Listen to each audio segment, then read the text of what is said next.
Aujourd'hui, on va parler de Edith Greffier, 62 ans, qui est décédée. Donc, qu'est-ce qui s'est passé? Il y a sa fille qui a appelé le SAMU à 5 reprises. Ils ne sont jamais venus parce qu'on a un système de santé de merde et que tous les hôpitaux sont saturés pour soigner les Pakistanais. Et du coup, Edith nous a quittés, voilà. On va écouter tout ça. Salut Centre 15, bonjour. Oui, bonjour, je vous attends pour ma maman depuis 25 minutes. Elle est en train de faire un arrêt cardiaque. Là. Il faut que vous veniez tout de suite. Elle ne respire plus. Le SAMU? Oui, bonjour, je vous appelle. Je suis chez mes parents et j'ai ma maman qui se sent pas bien. Oui, qu'est-ce qui lui arrive? Elle a mal dans le bras gauche. D'accord, depuis quand? 10 minutes. Elle respire correctement? Elle a du mal à respirer. Elle a mal au ventre et à la tête aussi. D'accord. Et la douleur du bras gauche, elle la sent toujours? Tu sens toujours ta douleur dans le bras, maman? Oui, toujours. Et elle est toute blanche. Oui, elle vient de vomir, ça, c'est pour ça. Eh ben, écoutez, on va la voir, hein, puisqu'elle se sent pas bien. Il y a beaucoup de gastro en ce moment. Donc, il y a une ambulance qui va venir la prendre, hein, qui sera là dans l'heure qui vient, pour l'emmener sur les urgences les plus proches de chez vous. Paniquée, sa fille rappelle le SAMU à 15h52. L'équipe de secours n'est pas encore arrivée. Salut Centre 15, bonjour. Oui, bonjour, je vous attends pour ma maman depuis 25 minutes. Elle est en train de faire un arrêt cardiaque. Là. Il faut que vous veniez tout de suite. Elle ne respire plus. Et on continue à faire le massage cardiaque. On continue, Voilà, monsieur. tant qu'elle ne réagit On pas, vous continue. continuez. On continue. D'accord? Oui. Voilà, il n'y a pas de respiration, on est d'accord. Vous êtes sûr? Là, il y a de la respiration, là. Bah, vous On l'avez continue. pris sur le dos et vous faites le massage cardiaque, il n'y a que ça qui fonctionne. D'accord? Bon courage madame, hein, bon courage. Hein. C'est très bien ce que vous avez fait, bon courage. Hein. Oui, c'est très bien. Ok.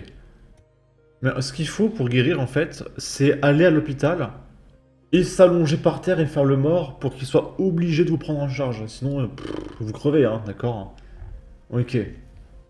Des fois, je me demande s'ils reçoivent ces consignes de délibérément laisser crever les personnes âgées la bouche ouverte. Par pitié, ne faites pas la même erreur que sa fille.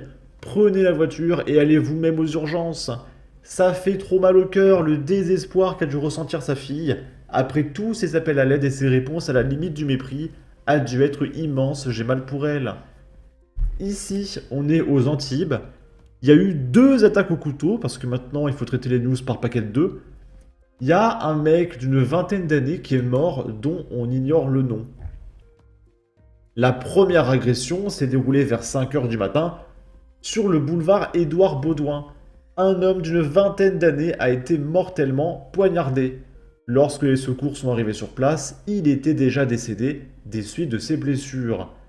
Un peu plus tard, vers 5h20, donc 20 minutes après, un autre jeune homme, également dans la vingtaine, a été légèrement blessé lors d'une agression similaire à l'arme blanche. Cette seconde attaque a eu lieu à proximité de l'avenue Maréchal Joffre. Le blessé a rapidement été pris en charge par les secours et transporté à l'hôpital.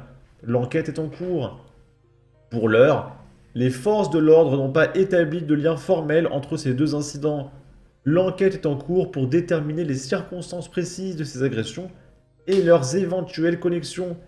Les autorités locales appellent les témoins ou toute personne disposant d'informations à se manifester rapidement pour faire avancer les investigations. Là, on est à Nice, il y a encore un mec entre la vie et la mort. C'était le 30 août, donc peut-être qu'il est mort depuis. Qui s'est fait cribler de balles à son domicile directement chez lui par un commando. La piste du trafic est étudiée. Jawad D, Atef I, Moussa K, Mohamed Ali M et attention, Cédric Z, placés en garde à vue.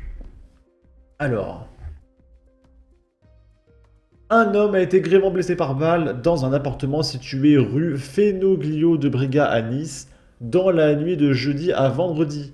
Touché à 5 reprises, il a été transporté à l'hôpital alors que son pronostic vital était engagé, indique une source proche de l'enquête confirmant une information de Nice Matin. Cette tentative de meurtre s'est déroulée vers 4 heures du matin. La victime a été criblée de balles dans des circonstances qui devront être déterminées par l'enquête. La piste d'un règlement de compte sur fond de trafic de stupes est étudiée. Des étuis de calibre 7,62 auraient été découverts dans l'appartement. 5 suspects ont été interpellés pour tentative de meurtre. Jawad D, 21 ans français, un français pure souche. Hein. Jawad, il est pure souche, hein, d'accord les copains? Atef I, 19 ans tunisien. Moussa K, 19 ans français. Oui, Moussa il est français. Cédric Z, 32 ans français. Et Mohamed Ali M, 24 ans tunisien. Ils ont été placés en garde à vue, une enquête a été ouverte. La police judiciaire a été saisie. Là, on est à Angers, et il y a Walid, 23 ans, français pure souche, qui est condamné pour une 60aine de cambriolages. 2 hommes de 21 et 23 ans ont été reconnus coupables le vendredi 30 août.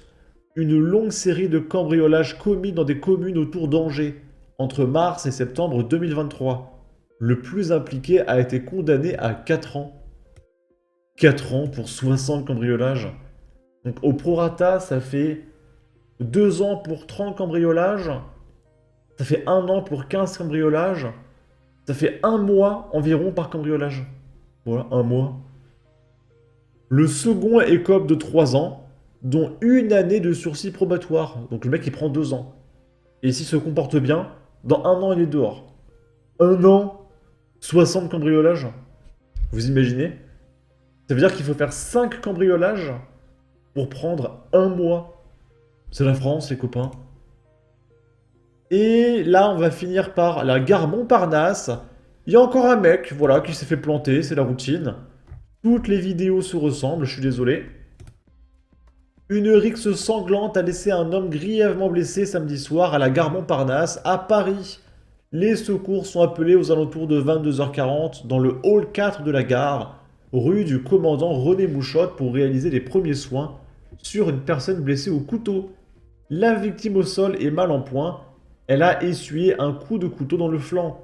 Elle est transportée à l'hôpital Pompidou avec un pronostic vital engagé. Rapidement, les forces de l'ordre interrogent des témoins et exploitent les images des caméras de surveillance. Les fonctionnaires comprennent que la victime s'est disputée avec 2 autres hommes. La situation en est venue aux mains avant que l'un d'eux ne lui assène un coup de couteau. 2 hommes placés en garde à vue. Les 2 agresseurs présumés ont pris la fuite avant l'arrivée de la police et quelques minutes plus tard, les agents de la SUGE, unité de surveillance de la SNCF, retrouvent les suspects grâce à la diffusion de leur signalement. Ils sont surpris en train de tenter de se cacher dans la gare. Au cours de la fouille, l'un a été retrouvé porteur d'un surin, précise une source proche de l'affaire. Le duo a été placé en garde à vue dans les locaux de la Sûreté régionale de transport pour violences volontaires avec armes. Leurs auditions commencent à peine ce dimanche matin. Contacté, le parquet de Paris ne nous a pas répondu. En tout cas, préparez-vous, voilà c'est la France. N'hésitez pas à donner votre avis, votre opinion, à partager, liker, commenter, ça aidera au référencement de la vidéo sur YouTube. Abonnez-vous, suivez-moi sur Twitter, prenez soin de vous, salut!